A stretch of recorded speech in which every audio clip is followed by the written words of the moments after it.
রাজনৈতিক অস্থিতিশীলতা, অত্যাবশ্যকীয় পণ্যের মজুদ সরবরাহ ঘাটতি সহ নানা কারণে মূল্যস্ফীতির হার 2 অঙ্কের ঘর অতিক্রম করে বেশ আগেই। পরিস্থিতি মোকাবিলায় সুদ হার বাড়ানো সহ বাংলাদেশ ব্যাংকের কঠোর মুদ্রানীতি অনুসরণের পরেও জিনিসপত্রের দাম আকাশচুম্বী। এর মধ্যেই অর্থ যোগান বাড়াতে গত মাসে হঠাৎ করেই ভ্যাট আরোপের সিদ্ধান্ত নেয় সরকার। এতে আরও সংকটে পড়ে নিম্ন ও নির্দিষ্ট আয়ের মানুষ। এমন পরিস্থিতিতে সচিবালয়ে সরকারি ক্রয় সংক্রান্ত উপদেষ্টা পরিষদের বৈঠক শেষে অর্থ উপদেষ্টার কাছে প্রশ্ন ছিল, অন্তর্বর্তী সরকার ক্ষমতা নেয়ার 6 মাস পরেও মূল্যস্ফীতি কেন নিয়ন্ত্রণে আনা সম্ভব হচ্ছে না। জবাবে বলেন, আরও 3 মাস অপেক্ষার পর আসবে ইতিবাচক প্রভাব। অতি প্রয়োজনীয় জিনিসগুলো আমরা সরবরাহ কোনোদিন আমরা কমতে দেব না।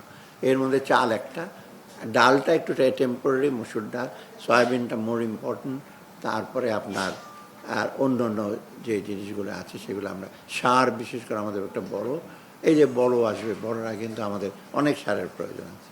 তারপরে আপনার এই জ্বালানি, এলএনজি।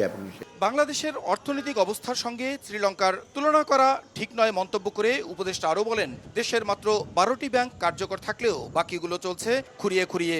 কোথাকার অর্থ নাই তো, সব ব্যাংক থেকে অর্থ চলে গেছে। আপনার কেন ইমাজিন কোনো পৃথিবীর দেশে এরকম হয়েছে যে ব্যাংকের ডিপোজিটের টাকা সহ চলে গেছে? এটা ডাইরেক্টরদের টাকা নিয়ে যায়।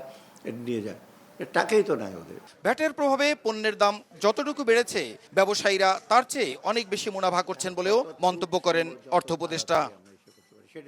প্রসূন আশিস, সময় সংবাদ, ঢাকা। দাম বেড়ে গেছে, বিস্কুটের 200 টাকার উপরে আমরা বলছি।